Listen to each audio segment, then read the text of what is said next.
feed. So, welcome everybody once again. So, on this note, we invite Dr. Oluniyi Oladunjoye. He's a Yeah. senior data governance professional. He is currently with the UK Civil Service. He's going to be talking on the use of AI to effectively and ethically in jobs applications. And they're going to focus on case study on civil service jobs, NHS jobs, and also private sector. So in any way you are where you're based, you're going to be beneficial today's presentation. Okay, Nii, over to you, please. Okay. Can you see my screen now? Yes, Can we you see my, can. you can see. Okay.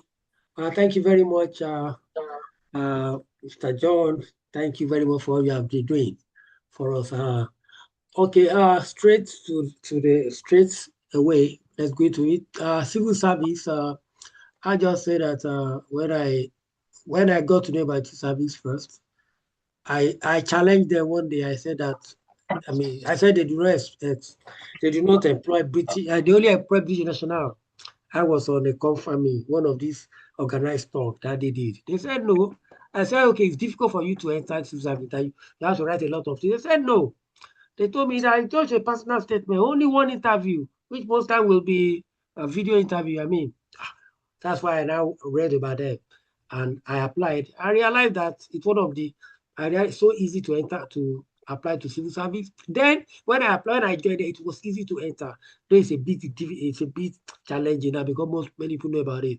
But I realized that most people make mistakes about what they want to see in your application. And that's why I say that's why I want to share with you tips on how to apply for civil service jobs. Um, Okay, straight away, civil service website, you can see civil service jobs, you know about that. The grades in civil service, and where civil service, the jobs in civil service side, there are so many, and they apply a lot of, a lot of different roles because we have the HMRC, one of the largest recruiters there. We have the HMRC, we have DWP, we have MO James of Justice, we have NCA. There are so many UKHS, there are so many. So when you get to the civil service side, you see tons of jobs there that you get a lot of jobs there. Now, grades. I thought I just talked about this grade. I'll not be talking about it. We have the EA, Executive Assistant, EU Executive Officer, then HO, Higher Officer, which they also call Higher Executive Officer, then SO, Senior Officer or Senior Executive Officer, then G7, then G6. And yes, most people in Nigerians, most people, they tell you, say, start small. Start, just apply for EA. Apply for EO, you can continue to move. And from the experience, I don't think you need that. I would say if you are coming in, come in as HEO because you have so much experience from Nigeria. Yeah, HEO. But if you want to start with that, I just want to enter, well, it might be want to apply for EO, but I advise start from HO, HEO. HO salary is about 37,000, 37,000. EO, I think it's about 31,000 per annum, exclusive of the 20% pension because that one thing civil service tell they don't pay much fine, but the civil service pays 28% pension. The total pension they pay for is 34%. Personal, the private sector will pay maybe by employer 6%, maybe so total maybe 12%, maybe 50%. But civil service total package, you pay about 5%, civil service employer pays about 29%. Okay, that's just a digression. Okay, application process, civil service, the first part is eligibility. You just want to know whether you are eligible, for example, whether you are a British national or you are Commonwealth. They have all those criteria. You might have seen there. But for us, mostly Nigerians, Commonwealth, you are part of it, so you are eligible. They have some other things. They don't care about age. They don't even want to know your age. They don't. If you put it there, they will even disqualify you. Your age, where you are, your sex, anything that can identify you, LinkedIn number, phone number. Once you put all those things, they disqualify you. They don't want to see you. They don't want to know you until the day of your interview. So that's what they call blind CV. Okay. So the eligibility, that's the first. You just tick that one, tick, you get that one. I'll show yours. Then most times, some of them have for shortlistment tests. Test, they have three kind of tests. It can be numerical test where you do mathematics and co. Verbal might be English test. The judgment test, that one, judgment and reasoning, it's a bit difficult, but all of them, we are not talking about them today. But just for you to know, the good thing is that if you pass any of them, that is banked for another 6 months. That means you apply for an HEO role and you have to do a civil a judgment test. If you apply for any HEO role for the next 6 months, nobody, you need to do the two tests. That test already banks for you.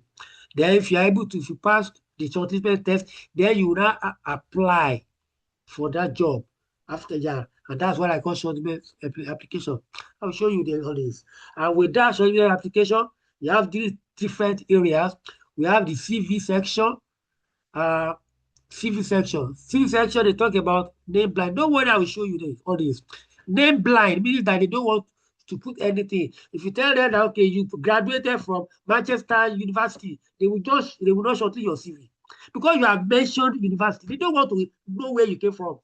They just want to see that BSc, computer science, BA accounting. That's what they want to see. They don't want to know where you had it and where or when.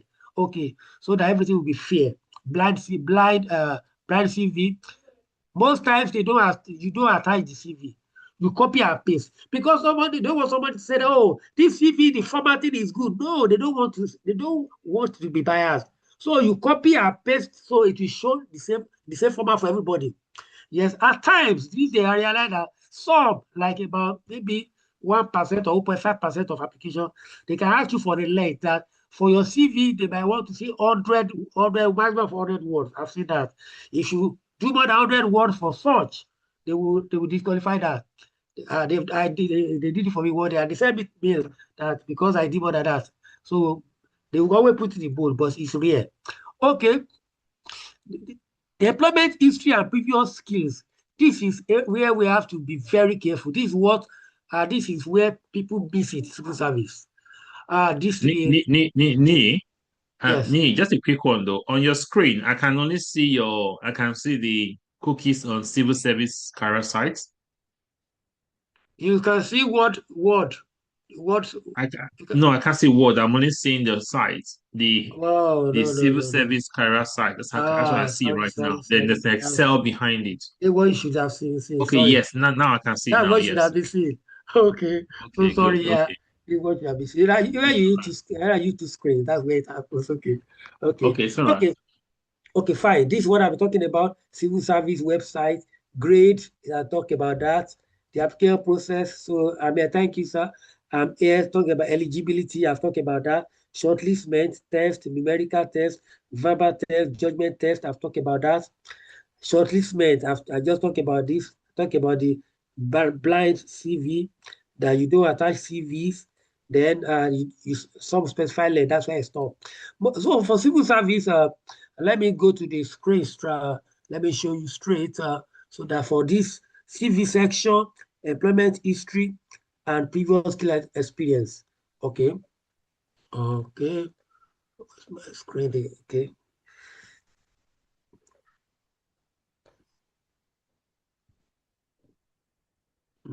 I'll put it in. Okay. Where's my screen?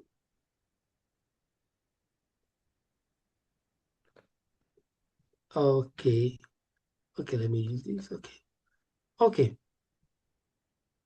Yes, this civil service, this one, yes. Here now. Okay, let me use this. Okay, fine. Let me use just hold on. Aha. Okay. I mentioned a CV section, they have this. Okay, the employment history. Okay, let me just continue to explain anyway. Let me just continue to explain. I will show you all these things. They talk about the employment history, you talk about the company where you have worked. I work at maybe GT Bank as a banking executive there from 1990 something to that. That's all they want to see in the employment history. They don't want to see details of job duties. They don't want to see that. They only want to see the company name, the role, and the date, and you leave that. You can leave everything you like for your 15 years, 20 years, like they want to return to 5, it doesn't matter to them. Then there's another area called previous skill and experience. This area, this previous skill and experience, you put exactly what you have in the employment history, but you add the details of, of job duties, all you did there, where you have done this, I did where I did this, I did this project, I did this, I want, you put all those things there, details. That's the difference. The first one, employment history, you just list the headers. Previous skills, you list all that. And you write every other thing that you can do to sell yourself. How you have done water to wine, how you have done this, you put everything under that, under previous skill experience. I will show you this, don't worry. Then also you do that. At times, they can ask you for civil service behaviors. They ask you to talk about that. Civil service behaviors, there are 8 of them. They can ask you to talk about any of the 4, and you must use star. If you don't use star statement, you're not going anywhere. You must use star in the civil service behavior. There are 8 of the behaviors. They are the civil service website. If you type 8 behaviors, they are there. You can look at them. Then some of them can ask for, most times they have a personal statement. Personal statement is what they call cover letter. Most times they would just say write a cover letter. No, they will say write a cover letter that show that you write a cover letter that meets the essential criteria in the job application. So you look for essential criteria. At times might be 4, might be 5, might be 6. You need to explain how you meet those essential criteria. If there are 4, you have to add for each of them on a separate line. Leadership or whatever they put there, you write about it. The next one, you write about it clearly, so that people that are assessing it, they know that, okay, this is for the first essential criteria, this is for the next essential criteria. That's how it happens. Then locations. Locations at times. The location preferences. They ask you to pick a location. They can ask you to pick three locations. But the first one that you pick that they are going to shortlist you based on, that. For example, if you pick Birmingham, and the second option you pick Manchester, forget about that Manchester. They will only check the first one, Birmingham. So take note of that location, of these locations. But these preferences, if distance is not a challenge for you, if you pick somewhere like London, London is what we call Croydon. If you pick that London, London is very competitive. So you'll be competing with a lot of people. Why do you want to put yourself there when you'll be competing? So we have those high areas, we have the low area. For example, area like Portsmouth. If you pick Portsmouth, you might see that many people may not apply. For example, so somebody on this line, just like we had it today, we had it, and he called me. He chose Portsmouth. He called me. He got that job. He got that job. He got that job. He showed me when he was doing everything until he got that. He showed me. So he chose Portsmouth. This Portsmouth. So yeah, we might see that when the cutoff mark for London, if you have 90 as the cutoff mark for London, Portsmouth may have a cutoff mark of 22. Belfast may have 25. Blackpool may have 20. Well, why do you want to go? You will competing with London with 70, or Birmingham 65, Manchester like 62. So if you don't mind distance, just choose these low areas like Portsmouth, Belfast, Blackpool. It depends on you, but you have the information now. Telford, the job I got right now, I just picked Telford. I knew that people don't know Telford. I just picked Telford. And so she said I got the job. So Telford, Bristol, all those areas, they don't really have many people that apply there. So you can choose. The area like Cardiff, if somebody told me that the job, there's a data analyst job, he did not choose Birmingham, he chose Cardiff. He said they wanted 6 people in Cardiff. There were only 3 people that applied that chose Cardiff as the first choice. So they called the 3 of them for interview. He was the only one that passed. So he entered. After that, they had to re-advertise. Meanwhile, every other, they will pick it Birmingham. You have the information now. So Cardiff, Newcastle. But if you pick London, Birmingham, Manchester, they are highly competitive. Depends on what you want. You have the information now. So you will only be considered for your first choice. Now, the interviews, I've talked about mostly interview, they ask you either to talk about the essential criteria, which they would have told you up front, or they talk about the civil service behavior. I said there are 8 of them, and they now ask for follow-up, they now do follow-up questions. So all these stories I'm talking about, let me just demonstrate one, or let me show you one of them. For example, there's this data analyst role, data analyst role. See this role now, I opened it. I click on the role that I would like to apply. So this data analyst role, see what if you click on that job, you can get the site. This is what it shows. Application guideline eligibility that I talked about. You talk about eligibility, then personal information, all the personal information, all these ones are just preliminary. You judge your sex, all those things about you, diversity, all those nobody bothers about that. But you do that. After that, for this role, it asks you they are going to do test. I saw it somewhere that you are going to do that test. You can see before you start 45 minutes. Anyway, this judge eligibility. This is not a problem. We'll go to that place. After this, you now go into the application. But I'm not going to this. But I'll just go to one of them that will go straight to the application. Like okay.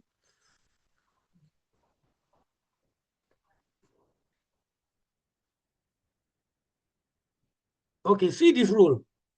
Secure leaders. No, not this one.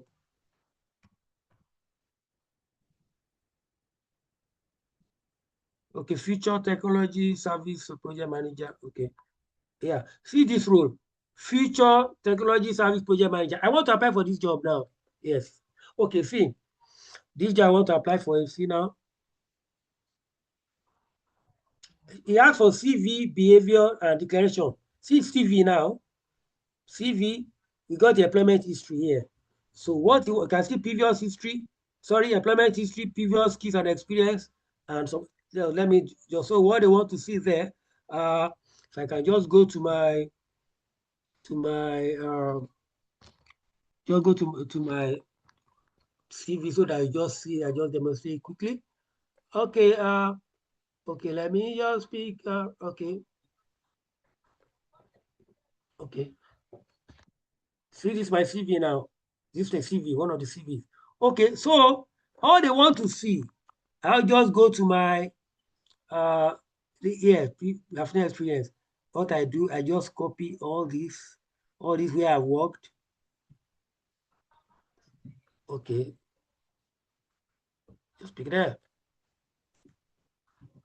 Okay, yes. So employment history and previous skill and experience. So let's go to employment history here. So what I do is that, okay, let me put employment history, previous skill and experience. So employment history, they don't want to see all the details. They only want to see senior data government professional, the date, and his HMRC. When I say civil service, I say HMRC. Actually, they always advise us, anyway, let me leave that. I always put this service. I don't tell them whether it's HMRC. Okay. So they don't want to see all the things under it. What they want to see is where that place. Then RCCG, where I've worked. Want to see that? Put us mutual benefits. So all this stuff. That's what they want to see. No details. Just tell them where you have worked. That's what they want to see under employment history. When they get to previous skill and experience, they want to see this and every other thing I've done. And that's where I have previous skill experience here. The same HMRC can now see the details, all the things I've done under that. But of course, I format it. You have to format it. I mean, just make sure there's space after that. I hope we understand that. So that I want to say I put everything. But after I've done that, there are still other things that I should put here now. I want to, apart from these details, I need to sell myself. I mentioned other previous client experience. Okay, so now I've got some awards. I've got some educations. Education here, I just put education. I just remove this Switzerland business. They don't want to know about it. If I leave this, imagine that business school like this, they will not surely deceive me. But they don't want to know where I school from. So you just put your MBA, BSc computer science. That's all. Put that. Yes. Any other thing? Yes, I have some certifications. I think I have about 12 certifications now. I just come here, certifications. I format it. I just format it. I put my certifications. I put that. Going in Nigeria with like certification. I just put all of that. I format that. So then what else? I'm a member of British Computer Society and Co. Okay, I join if I feel it's important. I have to sell myself. I put it there. But see this member now, member 999, they don't want to see it. I just put as a member. Blind CV. When they see all those things, they will short your CV. What else? I think that's all. So I just put all those ones, then I'm done with this previous skill as experience. So you sell yourself. At times too, yes, one thing I put there. Again, I think I need to tell us. Okay, this highlight of expertise, technology stack and co. Yes, we want to know it. But all these introduction, strategic innovation, they don't need that one. They don't need that. All these key achievements and co, no. But highlight of expertise and technology stack, I put that. So what I do, okay, I just come here, I put all these ones. Though I actually put them before after the, where I've worked. Just put up, see, highlight of expertise, the technological stack, I put that. This how I sell myself, and with this, I'm done with previous kind of experience. There are qualifications you want to add they ask for, you want to put your qualifications here. You have your master's or somewhere, maybe the MBA. Yes, you do that. You put that there. You continue to add this one, all the qualifications you have. Whether it's training, whether it's certification, whether university, put all those ones there. And now you say that I have confirmed. That's all. You do there. I've done it. So I'm done with the CV part. Then the behavior. The behavior. It's asking, see the big picture. There are 8 behaviors. They are saying that provide statement describing your skills and experience regarding each of the step behavior using star. Now the behavior is see the big picture. So you have to look for an experience that looks like that can explain how you have seen the big picture. That is where that's even some behavioral profile. That's where it matters. So you have to look at an experience. But this role is talking about future technology service project manager. So I have to look for an experience that are related to technology project management, where I manage technology services as a project manager. So I have to look for that experience and put it in the big in a start statement under seeing the big picture in 250 words. It will only allow 250 words. You can do 240, you can use 230, but not more than 250 words. So you have to put that thing there because that's what they are going to rate you on. That's so important. Do the big picture. I've put the picture now, for example. Still coming back to that. Okay. After that, that's all. Declaration. That is what this application is all about. And you have applied. Because declaration, if I say yes now, if I give submit, it's gone. That's all. Isn't that simple enough for civil service? Okay, that's one. Let me take another example. So I use that one to explain. Employment we know employment history, we know previous experience. Okay. The last one I showed you did not talk about personal statement, but this other one, it talks about personal statement. Let me show us. Okay, application. I have all the applications that I've queued that I want to work on. Apply a lot. It's part of my okay. Okay, this is the delivery manager anyway. Delivery manager. Okay, this one can see CV, the same thing. I've explained that. Personal statement, yes. Say personal statement. It says, please provide statements of suitability using the behaviors and technical skills listed as a guide to explain how am I suitable for this role. 1,000 words. Now, this where for here now, I will have to so what are they asking for in the personal statement?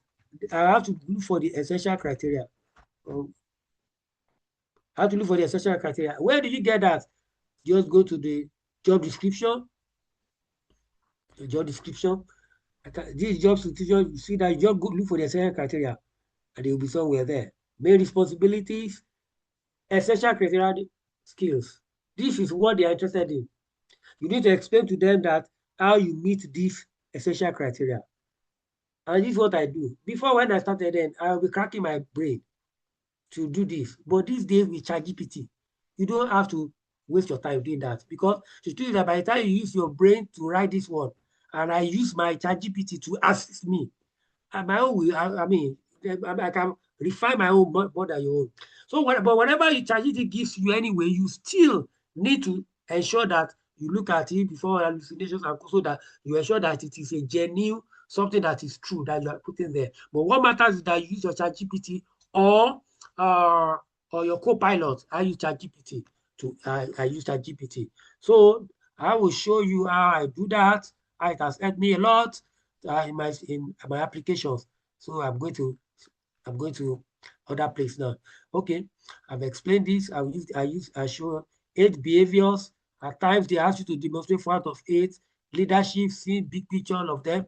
Technique, use AI tool. So what I do on this to apply to do this application, okay, I just go to my ChatGPT. No, this meeting.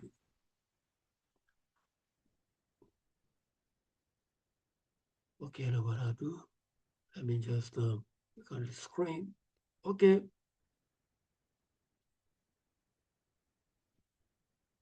Okay, let's say my ChatGPT. I just go to here. It asks me to. I've copied the essential criteria. Another thing that okay, let me go do this way. I'll just copy the JD. Copy your JD, put everything here. I just put it, everything needed. I put it in my ChatGPT. Just say, okay, uh, there, okay, I can attach my CV. Let me attach my CV too. Great. Upload, let me use, okay, let me use here, my CV. In my CV, the essential criteria, I have that. Sorry, the JD too. I have the JD that I want to put there. This is the JD and my CV. So what I do is that I just ask ChatGPT. I ask you to just use these two to help me to come up with that answer. You see, take note of the attached CV and the JD below, so that it doesn't start analyzing. I don't want you to analyze, just take notes. Yeah, it can register both in the brain. Okay. So now, all I do is that I want it to help me with this my essential criteria. Okay, with that.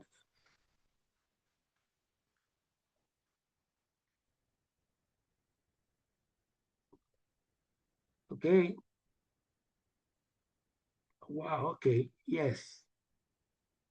Personal statement. Can see. So he said, provide a statement of suitability. I use the same word. Just I'm going to put this word in the ChatGPT. I just type from here. I said that. Okay. Please, ChatGPT doesn't understand. Please, you know that it's not human being. Provide a statement of suitability and technical skills listed in the JD.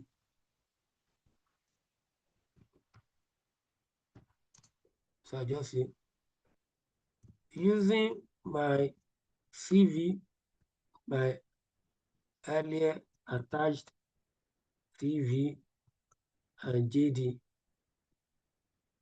in 1,000 words. If it's 1,000 words, I try to put like 900 because it's only 1,000 words, if I put 1,500 or 1,002, I don't have time for that. So I just use to 900. Using my earlier attached CV and JD in 900 words, provide a state of suitability behaviors and technical skills listed in the essential criteria. It's English, whatever, yeah, criteria. Anyway, you understand it.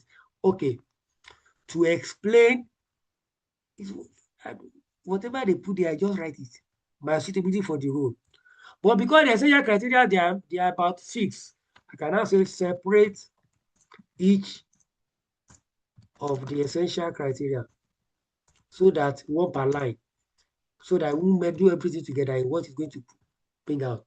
This is what I do. Just copy that, go to my ChatGPT.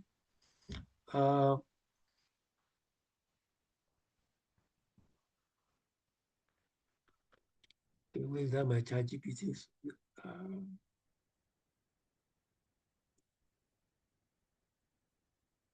This here. This screen somehow. Okay, yeah. Leave it. Yes. Okay. I think I ask you to analyze. Okay.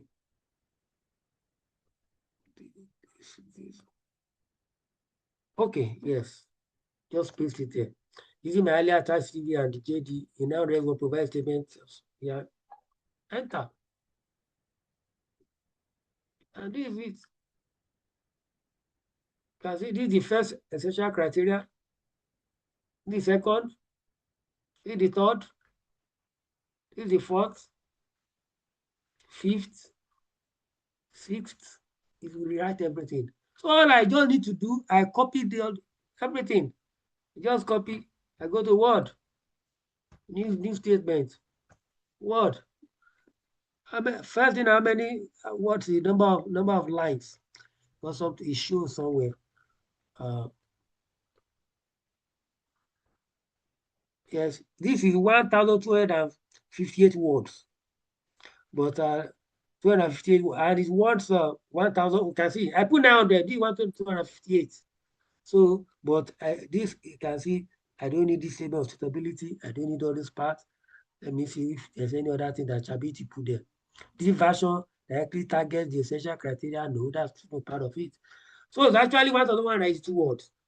So what I do most times, I just tell ChatGPT. I just tell ChatGPT. I just say that I just tell ChatGPT. I say, oh, I need that's 200 words more. Remove 200 words. I do, but I just remove 200 words. It will remove 200 words. It will rewrite the thing. It knows what to remove. So at the end of the day, by the time I get my 1,000 words, that's the word I will now bring to Word document. My Word document. Let's say this is I will now start reading it. I'll start changing something I want to change there because it might have. ChatGPT can tell you that you did something that you did not do. So I begin to modify and things like that. And that's how this ChatGPT has really helped me. And this is just the first stage of the thing. After I've got that, okay. Now, after I've got that, these examples, these are examples you used under this criteria.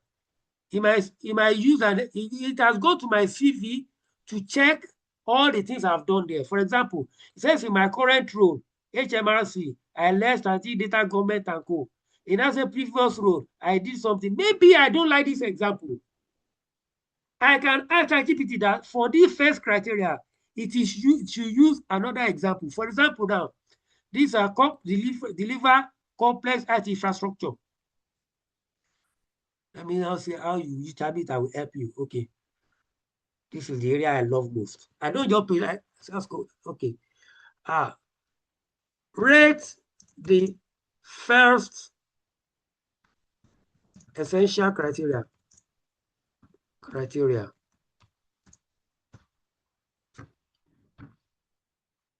See, it says it's 5/7. Meanwhile, I want, and he says he's telling me that this one, I mean, it has all this, it scores well, it has all this, all this. Why it is not yet 6, all these things. Tell me the reason. So what I do, say, okay, amend the first criteria. In fact, I've combined many things together. I did ISO 27001 project. Use ISO 27001. I love this part. 2001 project for criteria 1. Or for the first criteria, either one. Yeah, criteria 1. Yes, then rate it. Rate it and compare with the previous example, like that. So if you go to my CV, check ISO 27001. You know, you can here. See ISO 27001. It can check my CV. So if he's going to use it, he said this scores 6/7. Meanwhile, the ChatGPT went to my CV, use my CV, combine with the JD to bring up what he put in that other criteria 1. But now I know this as 27,001. It's always cost high. So I said you should go and use it. So instead of what he put there, he will now change it. He said that it's better I use as 27,001 because it's called 6 out of 7. And he tell me the reasons and go. And so this is what I will use. This as 2701 example is what I will use for this example of criteria 1. If not for ChatGPT, how will I know that if ISO scores better? Over time, I realized that I just begin to change it. Use this one. Which one scores better? Even the one that first one, I can even ask you to reframe it to make it score high. For example, if I this ISO 27001, for example, oh no, sorry. The first one that scored 5/7, I can say that use the previous or the previous example for criteria 1 and amend. Oh, sorry. Criteria 1, and I can say I can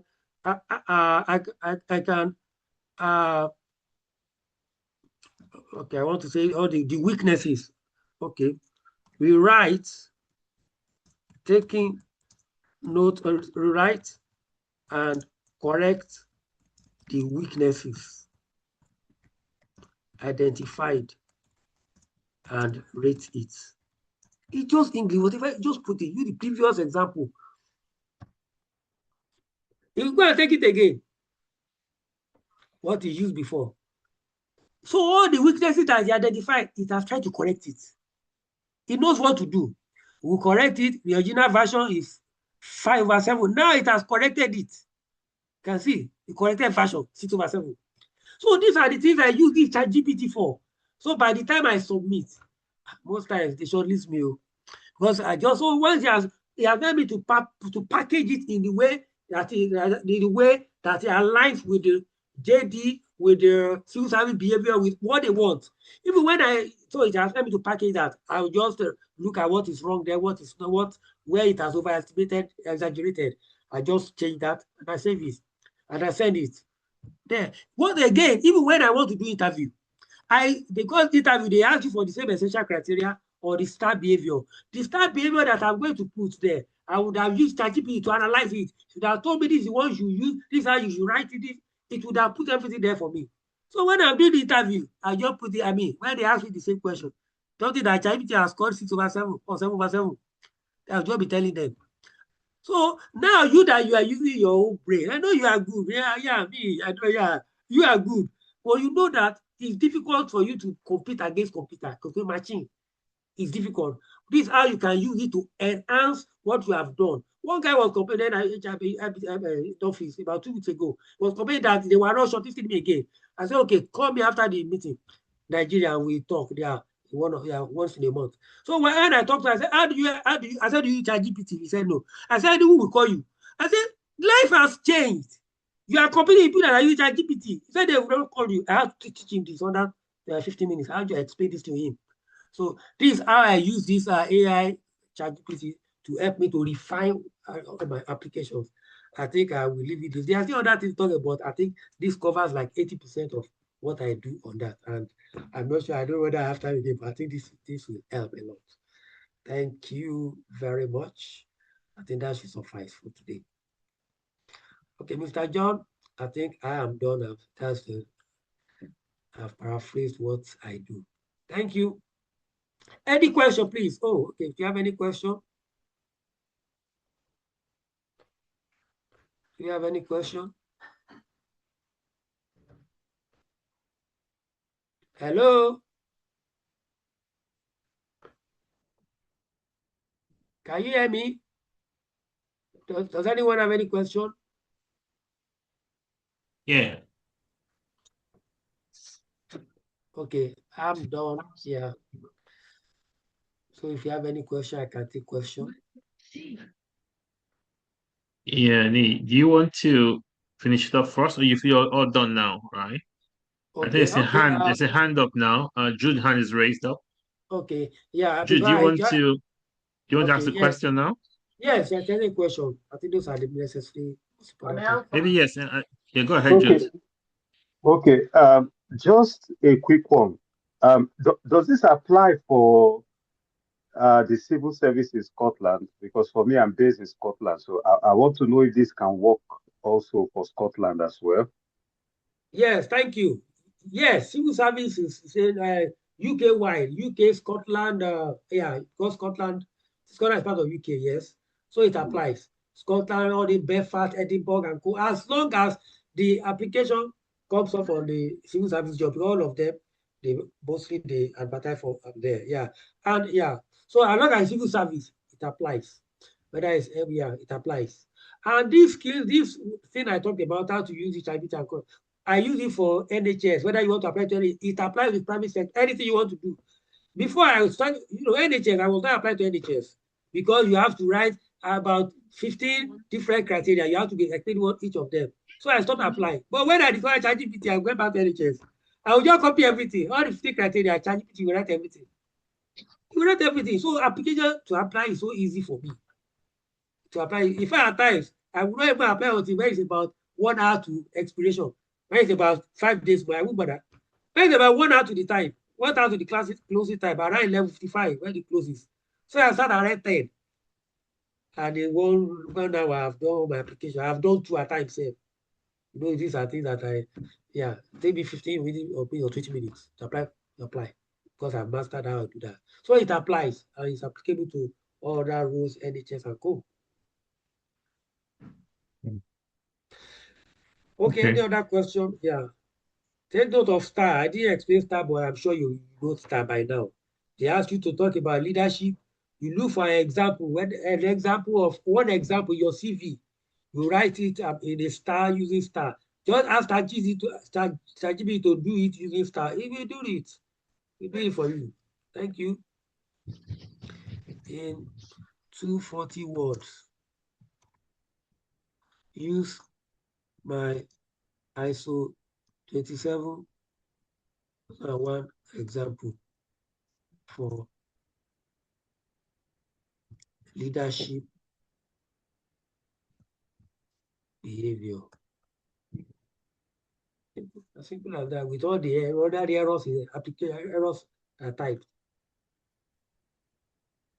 Then not put using see, I didn't put using star. I didn't put use star here. You can see no star here. But all I just did, okay, convert to star. Okay, I just use star.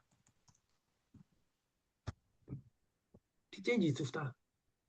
Can see the same thing. So it makes life so easy for me. I see the star statement. I can say rate it. Rate it. I can say rate it to ensure rate it. Okay, I know that I will say okay. Okay. Rate it and correct the weaknesses identified and score the amended version. Three things at the same time. Three things. This ISO, rate it. If there's any weakness there, correct the weakness and tell me the final rating. This is simple. Whatever, just take anything you want to put. Okay, you can continue your question. Yeah, Nee, question for you, right? So you talked about the application process for jobs in the public sector. What about the recruitment process? So how does the recruitment process look like from when you apply, shortlisted, interviews? How does the recruitment process normally looks like Okay, to job thank you. secure? Yeah. Thank you. Yes. After once you've done once you've been shortlisted, well, if you are shortlisted, if you apply like this, they tell you when after it closes, the second day they start shortlisting. Civil service. They start shortlisting. When they shortlist, maybe they will even the advert, they would have told you the interview and when they were going to do the interview. So around that week they will start the interview. They tell you book the interview, pick the date, that will be like between 3 weeks or 4 weeks after you've applied. So at times it can be 2 weeks. So the interview, almost 90% of civil service interview, they are online, virtual. Now, some FOJs one they ask you to come to somewhere branches. I don't bother. Okay, so after that interview, most time, not even most time, there's only one interview for civil service. Once you pass that interview, that's all. But once you pass the interview, you might not enter immediately because they might want to. They will do their security check. It depends. For every civil service, they must do BPSS for you, and that might take about 1 month to do BPSS for you. If it has SC, security clearance, which they say 5 years experience, so 5 years in UK, some might take 3 years for security clearance. They put everything in the JD. You see there. If security clearance, it can take another 3 months. It can take 2 months. The first job I got in civil service in Southampton, yes. So yeah, the first got a job. They tell security clearance 11 criteria. They did up to 9. After the 9th one, they just sent a message that I failed security clearance. They will not tell you the reason.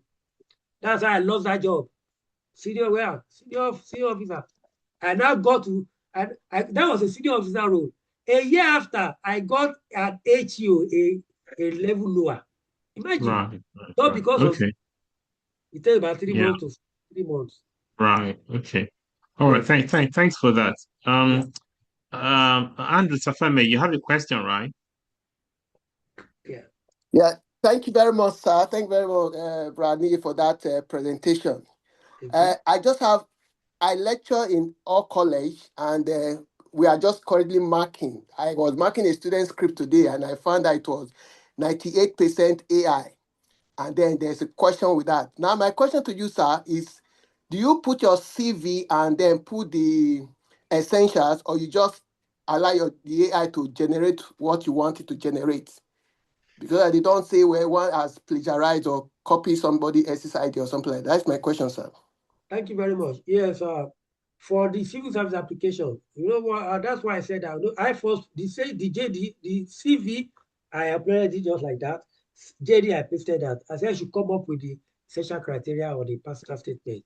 So that's why after it has done that, you still have to look at it and look at it and put it in the way. You have to refine it. Let me put it that way. Another thing you can do, which I do these days, is that because they are getting smarter. What I do is that you can ask it to, you can add to the prompt that you write it in a human language. By the time you put that, it understands. So if you like, you are I'm just going upstairs. I'll be back that. later. Depending, let me just see what's happening there. Okay. I said you can ask ChatGPT to write it in a human language. Something like that. So you just write it in such a way that as if you are talking. But at the same time, say that whatever you are writing, they are not saying that you should not use it. They will put it there that you can use AI. But make sure that all the ideas there, they are your ideas. Because this ChatGPT, now by the time you read it, you can tell them that this is 27,001, that I did it for, that there were 100 people that on the project. Is it true? There are only 50.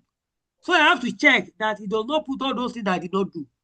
But it allowed me to frame it.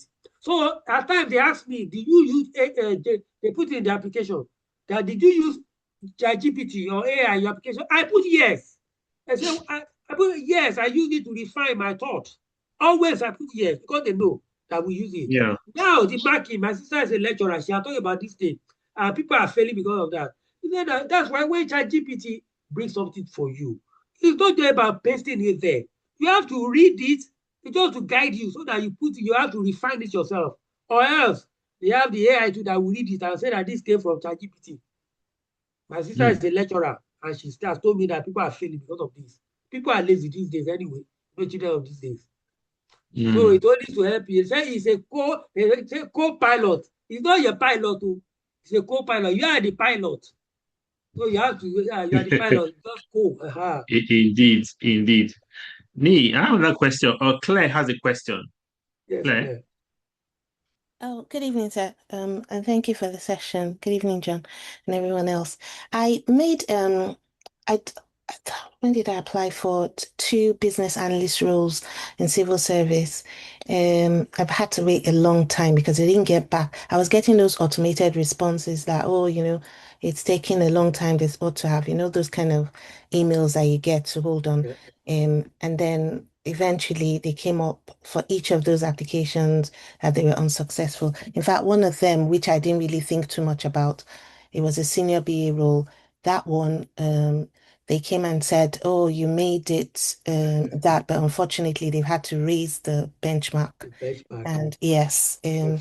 so I know that two applications is not enough applications for one to lose heart, but I'm just being honest here, where I'm feeling like, this civil service is something I want to, but Okay. I'm already beginning to I feel a bit, understand you. yes, sir. That's it. Yes, true. The truth, yeah, I've realized that in the last 1 month, the rate at which they reject applications. Three people have told me now that I think what's happening is that the AI start working well. And I said, don't worry, I'll go and find a way to write it. So in the last 1 month, I got the applications are rejections. But what I would advise is that job market, whether Yeah, civil service or everywhere, you can't just say you do two, you do three, you will do plenty because yeah, it's a very people are competing. The people that they are civil analysts, they will only need about three. In fact, that business analyst in civil service, like HMRC, they recruit them a lot. Two things they recruit a lot: the business analyst and data analyst. I saw one right, this morning. 61 is closing today. 61 data analysts they want them. So they all want senior business analysts. So, but yeah, when you just make sure that you continue to apply, but just yeah, that when they apply, after they give you feedback, go and read the feedback. Go and read the feedback. If the feedback might help you, they will score you. So go and read that, that will help you. So you won't because you got unfortunate or whatever. yeah. They don't let that deter you. You continue to apply. The more you apply, the more you understand how they, I mean, how to make the applications. The more you apply. So don't Oh, say because you have done two, and because yeah, the senior role, they will say they want about three people. You are competing with the one I entered. I was told that 110 people apply for that role. Then 110 people, including people there that were there. Because I met people there when I entered there, they told me one of them applied. He was there, but he's not pick him. Meanwhile, I applied out of the 110, only 11 were shortlisted for the interview, and I got it. Two of them were even Nigerian. Two I got the role. So the SBA, you can see many people are competing with you. So you have to put in your best foot. So don't be deterred. oh, Yeah. thank you. Yeah, just Sorry. because you just mentioned it, I didn't even know that there was feedback on. Yeah. So I've just opened in here and I've seen a bit of feedback, which is great. Yes. Business modeling score 3. I don't think that was great. There's one Yes. that says That's score overall 5. score was 3. There was something there, I don't know, personal statement. They put a score of 0. So this is really helpful feedback. Thank you, sir. I'll go Yes. have a look. Yes. Okay. The feedback helps a lot. And Oh, at times you apply, then again, some roles, it's not, there are some roles that the title of the role may not be, I mean, it may be something that is very familiar, you are yeah. familiar with. But if you see the JD, that is something you can do, apply. For example, my wife, she applied, she didn't even know where she applied for the job. They called her for the job. She said, which job is the policy owner or something like that. Meanwhile, the one that she tried, did everything that they will shortlist her. They did not. I saw one road one day. This road, they must call me, they must call me. I applied. They called me. This interview, they would look for 7. This one, there's no way they would do it. It was exactly my role. I did not pass through. Meanwhile, the one I was not expecting, in fact, let me just put it, sorry. This role that I got, Yes, sir. I did many interview. The one I did one interview on Wednesday, data governance, senior data governance. I mean, I failed it. On Friday morning, I got the same another interview, data governance. I said this one. When it was 7 a.m., the interview was 9 a.m. 7 a.m., I looked at it again. And what I said on Wednesday, let me say the same thing. Today I got the job. Wow. I didn't prepare for this role. So just don't worry, just continue. The one All that right. you don't even expect. They might call you. Cool. And one Nigerian told me last week in HMRC. I said, I know this name. We have worked in Nigeria. She said that this business analyst that delivery manager, she has been applying for roles. They did not Oh, call her. She just saw business analyst. Let me apply for this role. She applied for business analyst. They called her. They gave her the job. She herself told me last week. oh, wow. So once you see that you got the job, you can do it. Whether they call it policy or one name, Mm. as long as you can do it, just apply. Okay. Thank you so much. I appreciate it. Well, yeah, Jude is raising out. So sorry, please. Just a very quick one. Yeah, Jude, go ahead, Um, please. Go ahead. Yeah. Okay, thank you so much. And I really appreciate this presentation. Please, I want to ask this question. For me, I did a master's in cyber in advanced security. That's majorly on cyber security. So, but I've not been able to apply much because some of these applications, when I see them, they kind of demand for UK experience and things like that. So it's been something that has not really Limited you. encouraged me to apply more. So I want to ask this question. Do you have an advice on how one can navigate through a situation like this? Then question number two is the civil service job, do they provide sponsorship for jobs and things like that? Thank you. Thank you very much. Yes, I've been in this situation. But, yes, when you come, the first thing is that UK experience is important. But the civil service, they don't really mind about that. It's all these private talking about that. But you, for civil service, what they're interested in is that can you do the job? Like I said, when I started with the personal statement, I said they don't want to know where you. They don't. They don't want to. You don't need to even put that you work in GT Bank Nigeria. You don't need to GT Bank. You know many banks in Nigeria. You don't need to put Nigeria there. They don't care. It's a blind civil. So for when you are applying, so they are not looking at where you have for civil service. They are not looking at where you have done it, where you have done the job. So your UK experience for civil service, they don't really need that per se. All they need is that you have worked in that a similar role before. If it's a project manager role, your own is cybersecurity. If you have done cybersecurity job, something that's in line with that JD, if you have done it before, that's the one you put there. And if you are new to cybersecurity, there are many ways. For example, you can do volunteering. When I started, I did volunteering with British Foundation. I did volunteering. I put on my CV UK experience. My church, RCG, I started project management with the head of project management. I started applying project manager rules, and they were calling me. So you can do volunteering if you are a church or your one organization. Mostly church, I tell people you need experience. Just go to your church, go and start with that role, go and do it in your church and put on your CV. That helps you. But private, you need UK experience. That's why you need all the volunteering and volunteering. It helps you for private. Private may say you don't have a UK experience. Yes, yes. But at the same time, I've done teaching role before. When I did teaching, I did one teaching for. I repackaged it. So actually, yeah. But UK experience works for other private sector. They may need that. But for civil service, they don't really need that. Oh, the second question on sponsorship. No sponsorship. Some sponsor those, some don't sponsor. For example, DEFRA. DEFRA is a Department of France. We call it DEFRA anyway. They don't sponsor. HMRC sponsors, but it's rare. They can sponsor like 22 in a year. HMRC, they prefer not to sponsor, let's put it that way. But if the role is critical, if it's a critical role, they sponsor. Compliance case worker, they need 250. The one that applied, the one I entered, it was 60 they need. Why would they sponsor for 60? They tell you that, okay, 60, that if you don't, they have people that don't sponsorship that they will take. Yeah.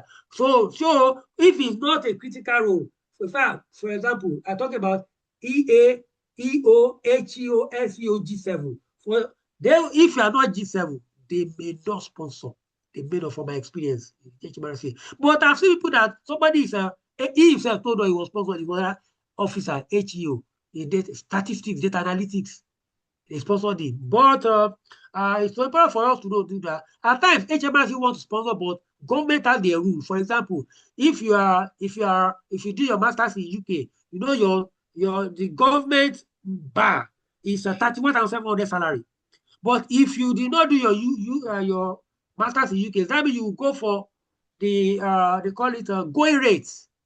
And going rate for people that are not school in UK and you're not fresh experience, that will go to like over 50,000 for 55, 57,000. And that's a G7, that G7 salary. So you would have to, so for example, I've seen a that the line manager wanted to sponsor the person, write a motivation for it, but the person could not be the going rate. And going rate was not set by HMRC, was set by the government.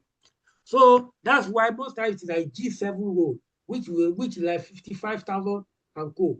And that one meets most of the ongoing rates. ongoing rate of the government. So at times it's not the organization, it might be the civil service.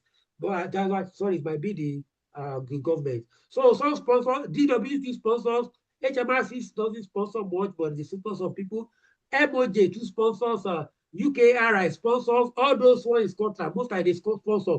But Department of Transport will not sponsor, GDS will not sponsor, DEFRA will not sponsor, HM Treasury will not sponsor. There are many of them. In fact, in my alert, all those sponsors, I just take them out of my alert. MI5, all those defense sponsors, but defense will ask for clearance, SC clearance, 5 years. The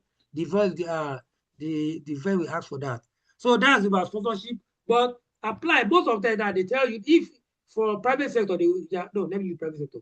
For UK civil service, most of them they keep quiet about it. They don't talk about it, whether they sponsor or not.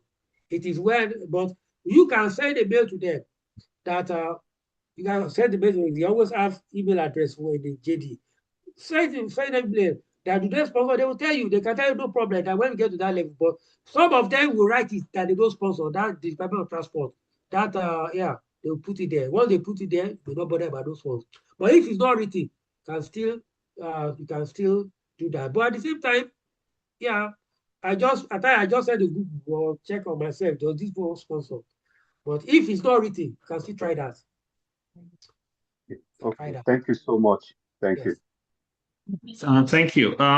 So we could call any more question. Anyone has any question you want to ask again? Yeah. Right. Okay. Sorry. I think one of the things you said. Yeah. Go ahead. Anybody? So I have a question. Oh, yeah. Go ahead. Just take the last one. Yeah. Yeah. Sorry. Recently I did an application for the role of, I think it was a cybersecurity analyst or so with HMRC, and they got to interview stage, but the challenge was that it was for like a, I think, executive officer role, because I'm just coming into the field, so I wanted to get like the first possible experience and exposure.